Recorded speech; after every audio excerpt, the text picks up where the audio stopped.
नमस्कार। भारत विकास डायरी के आज के अंक में आप सभी का स्वागत है। मैं हूं आपका मेजबान प्रदीप शर्मा। आज के इस अंक में हम बात करेंगे उधमपुर संसदीय क्षेत्र में पड़ते कठुआ जिला की। बाकी जिलों की निस्बत कठुआ जिला अपनी अलग ही पहचान रखता है। 2500 स्क्वायर किलोमीटर में फैले इस जिले की आबादी लगभग 7,80,000 है। इस क्षेत्र को 3 हिस्सों में बटा हुआ है। सबसे ज्यादा पहाड़ी क्षेत्र, कंडी और मैदानी के साथ साथ सीमावर्ती इलाका भी शामिल है। ये जिला गेटवे ऑफ जम्मू कश्मीर के नाम से जाना जाता है। कला और संस्कृति से मशहूर बसोली पेंटिंग, बसोली पश्मीना शाल, बसोली की रामलीला, सरथल की खूबसूरत वादियां, रंजीत सागर डैम और इस पर बना अटल सेतु किसी पहचान के मोहताज नहीं है। बसोली पेंटिंग और पश्मीना शाल को जीआई टैगिंग मिलने के बाद जहां की कला को विश्व पहचान मिली है। जहां के अवाम मंदिर, मस्जिद और गुरुद्वारे, पीर फकीर की मजार और शिवालय में जाकर नमन करके एकता और भाईचारे की मिसाल कायम करते हैं। पहले इस जिले में 5 असेंबली हलके थे, लेकिन हदबंदी के बाद एक असेंबली हलका जसरोटा जुड़ने के बाद अब इसकी तादाद 6 हो गई है, जिनमें 3 असेंबली हलके बिलावर, बसोली और बनी पहाड़ी क्षेत्र में पड़ते हैं। जसरोटा कंडी क्षेत्र में, कठुआ मैदानी इलाके में और हीरानगर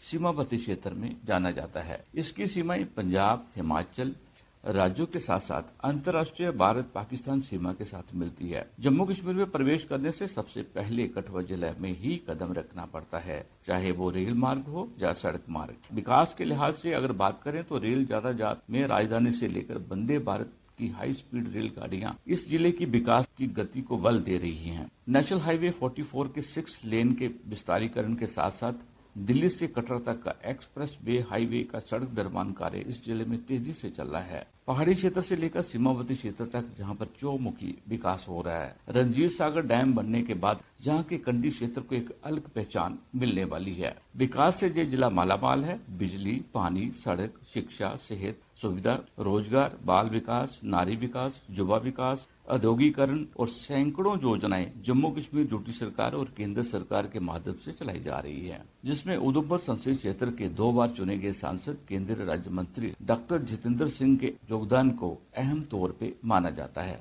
आइए जानते हैं उन्हीं की जुबानी कठुआ के विकास की ये कहानी। जब से प्रधानमंत्री के रूप में मोदी जी ने सरकार की बागडोर संभाली है, एक तो विकास कार्यों में वृद्धि हुई, रुके हुए विकास कार्यों ने गति पकड़ी और जहां जहां भी कोई कोताही रह गई थी उसकी पूर्ति हुई। अगर आप कठुआ जिले का ही उल्लेख करें तो यहाँ पर आप जब लखनपुर से शुरू होते हैं तो कीडिया गणियाल का पुल है। मात्र 2 या 3 पंचायतों के लिए ये सवाल आएगा आने वाले समय के, पिछली सरकारों ने इसकी चिंता क्यों नहीं की, क्योंकि उन्हें लगता था कि 2-3 हजार आबादी के वोट का कितना लाभ होगा, कितना नहीं होगा और 160 करोड़ का पुल बनाने की क्या आवश्यकता, हमने उसकी भरपाई की। अगर आप कठुआ में बात करें तो लगभग 200 पुल, अटल सेतु, जुठाना, आज एक नई सड़क का काम प्रारंभ हुआ है। सीमावर्ती क्षेत्र को पूरी तरह से यातायात के साथ जोड़ दिया गया सड़क के माध्यम से। केंद्रीय विद्यालय, कठुआ में मेडिकल कॉलेज केंद्रीय राशि से, कठुआ में इंजीनियरिंग कॉलेज रूसा की स्कीम के तहत और पूरी कॉन्स्टिट्यूंसी में देखें तो मात्र एक ऐसी कॉन्स्टिट्यूंसी उधमपुर, कठुआ, डोडा पूरे देश में जहां एक नहीं 3 मेडिकल कॉलेज केंद्रीय राशि से मंजूर करवाए गए और एक नई संस्कृति यहां स्थापित करने का प्रयास किया गया है मोदी जी के नेतृत्व में कि जहां जिस चीज की कोताही है, कमी है, उसको पूरा करना है। और इस तरह से मुझे इस बात का भी संतोष है कि जिला परिषदों का भी गठन मोदी जी के आने के बाद हुआ और इस प्रकार हमारी एक 3 टियर कड़ी बन चुकी है और एक बड़े समन्वय के साथ विकास की ये यात्रा उधमपुर में बड़ी तीव्र गति से चल रही है। और मुझे लगता है कि आने वाले समय में हम यहाँ कुछ एक और योजनाएं रखी हैं। उदाहरण के तौर पर टाटा कैंसर अस्पताल बम्बई का एक संस्थान यहाँ पर भी स्थापित किया जाएगा, क्योंकि ये सीमावर्ती जिला है, जम्मू कश्मीर से भी लगता है, हिमाचल से भी लगता है, पंजाब से भी लगता है, तो तीनों प्रदेशों का उससे लाभ रहेगा। छतरकला टनल का काम बहुत सालों से रुका था, बहुत कठिनाई से इसकी मंजूरी हुई थी और मुझे अच्छा लगा कि आपने इसके बारे में पूछा। लखनपुर से शुरू होकर बसोली, बन्नी से होता हुआ छतरकला के पहाड़ को लांघता हुआ 4000 करोड़ रुपए का वो सुरंग बनेगी और वो डोडा भद्रवा तक पहुंचेगी। उससे रोजगार भी होगा, व्यापार भी होगा और डोडा से लेकर के पठानकोट लखनपुर का फासला मात्र 3-4 घंटे में तय हो जाएगा और डलहौजी तक का 4-4.5 घंटे में। DND इसको भी कहलाएंगे, डोडा टू डलहौजी। पंचायती राज लागू होने के बाद पिछड़े और पहाड़ी इलाकों के विकास में तेजी आई है। जनता द्वारा चुने गए नुमाइंदे, पंच, सरपंच, BDC, DDC नुमाइंदों के माध्यम से सरकार की पहुंच अब आम जनता तक बनी हुई है और विकास को नया रूप मिला है। विकास से कोसों दूर कई इलाकों को सुख सुविधाओं से जोड़ा जा रहा है और लोगों को हर प्रकार की वह सुविधा दी जा रही है जिसके वे हकदार है। सरकार का लक्ष्य है कि अंतिम छोर पर खड़े अंतिम व्यक्ति को पूर्ण लाभ मिले। आइए बात करते हैं डिस्ट्रिक्ट डेवलपमेंट बोर्ड कठुआ के चेयरमैन रिटायर्ड कर्नल महान सिंह से कि विकास को अब कितने पंख लगे हैं। जो हमारे जिला कठुआ का पहाड़ी क्षेत्र है, अगर हम जिला कठुआ के नीचे की तरफ देखें तो 6 लेन 4 लेन एक्सप्रेस हाईवे यहाँ पर बन रहे हैं और बहुत सारी इंडस्ट्री सुविधाएं यहाँ पर, जो हमारा डिस्ट्रिक्ट का हेडक्वार्टर है और इसके जो अगल बगल के क्षेत्र हैं वहाँ पर NH 44 के साथ साथ कर रहे हैं। लेकिन इन सुविधाओं का अगर पूरी तरह से ऑप्टिमम यूज करना है, पूरा फायदा लेना है, तो इसको जो पहाड़ी क्षेत्र है उसको उसमें बेहतर कनेक्टिविटी का होना बहुत जरूरी है। तो यही सोच लेके हमारा जो प्रधानमंत्री जी और हमारे माननीय डॉक्टर जितेंद्र सिंह जी, जो हमारे लोकप्रिय सांसद और केंद्र में मंत्री हैं, और हमारे अलजी साहब, ये एक सोच लेके चले हैं कि जो दूर दराज के इलाके हैं, जो रूरल देहाती इलाके हैं और जो ऐसे क्षेत्र के जो अभी तक रोड कनेक्टिविटी से वंचित से उनको जोड़ा जाए। तो इसी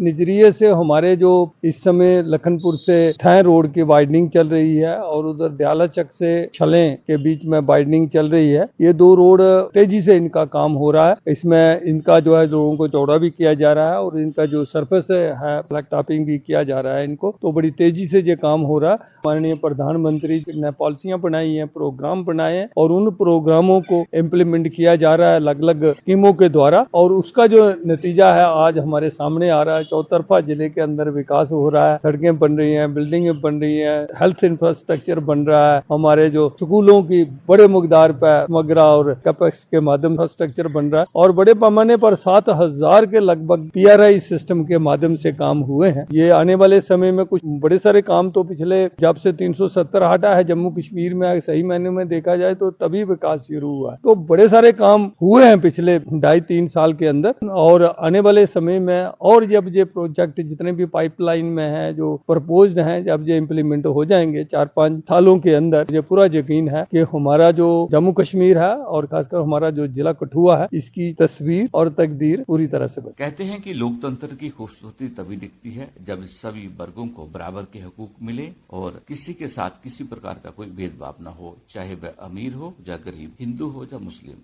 और अमन और भाईचारे की ये तस्वीर कठुआ जिला की एक पहचान है। हरनाम सिंह, पंचायत सार, गांव शेरकोटला, वार्ड नंबर 6। हमारा 50,000 का KCC बना है। मैंने उससे पैसे निकाल कर अपनी खाद ली है, फसलें अच्छे बीज लिए हैं। तो जब हमें जरूरत पड़ती है तो हम बैंक से पैसे निकाल लेते हैं। उस 50,000 के तहत से कभी 10,000 की जरूरत पड़े तो 10,000 निकाल लेते हैं, 20,000 की जरूरत पड़े तो 20,000 की निकाल लेते हैं।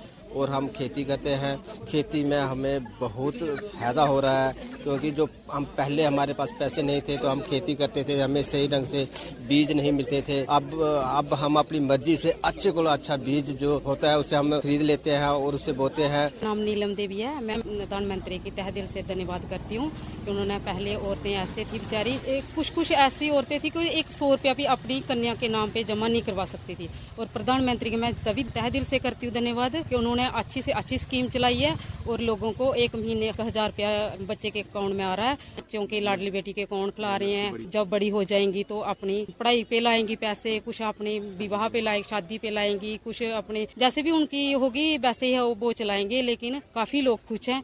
मेरा नाम किरण शर्मा है। मेरे ग्रुप का नाम जय बाला सुंदरी है। गांव मेत है, ब्लॉक बनोटी है। मैं उम्मीद परिवार से जुड़ी हुई हूँ। मैंने अचार का काम खोला हुआ है, तरह तरह तरीके के अचार बनाती हूँ, उनको बेचती हूँ। मेरे को फायदा भी हो रहा है, मेरा घर परिवार का भी अच्छा सा खर्चा निकल रहा है। और मैं सरकार का धन्यवाद करती हूँ जिन्होंने ये सारा उम्मीद का, ये सेल्फ हेल्प ग्रुप का ये प्रोग्राम चलाया हुआ है। हमें बड़ा फायदा मिल रहा है। धन्यवाद। लोकसभा चुनाव को ध्यान में रखते हुए सभी को अपने मताधिकार का इस्तेमाल करने का मौका मिले, इसके लिए जिला प्रशासन सभी तैयारियां कर रहा है। मतदान की सूचियां तैयार की जा रही हैं। 18 साल पूरा कर चुके नए मतदाताओं का नाम सूची में शामिल किया जा रहा है। मतदाताओं को जागरूक भी किया जा रहा है और जगह जगह कई प्रकार के कैंप लगाए जा रहे हैं। कठुआ जिला के 6 असेंबली हलकों में वोटों की कुल तादाद 5,01,663 है, जिसमें 2,38,219 महिला मतदाता शामिल है। लोकसभा चुनावों की तैयारी के बारे में आइए जानकारी हासिल करते हैं जिला चुनाव अधिकारी डॉक्टर राकेश मनहास से। कि पिछले 5 साल का विकास ऐसा है कि हमारे 701 के 701 पोलिंग स्टेशन ऐसे हैं जहां पे सड़क उनके पास लगती है। अगर पैदल चल के भी जाना है ईवीएम लेकर तो 100 से 200 मीटर से ज्यादा नहीं चलना है। ये इस बार हमने स्वीप एक्टिविटी पे इलेक्शन कमीशन की जो गाइडलाइंस थी उसके अधीन काफी फोकस किया है। हमारी कोशिश ये रहेगी कोई भी ऐसा जो हमारा व्यक्ति है जो 18 साल की उम्र का हो गया हो वो वोटर रहने से वंचित ना रह जाए।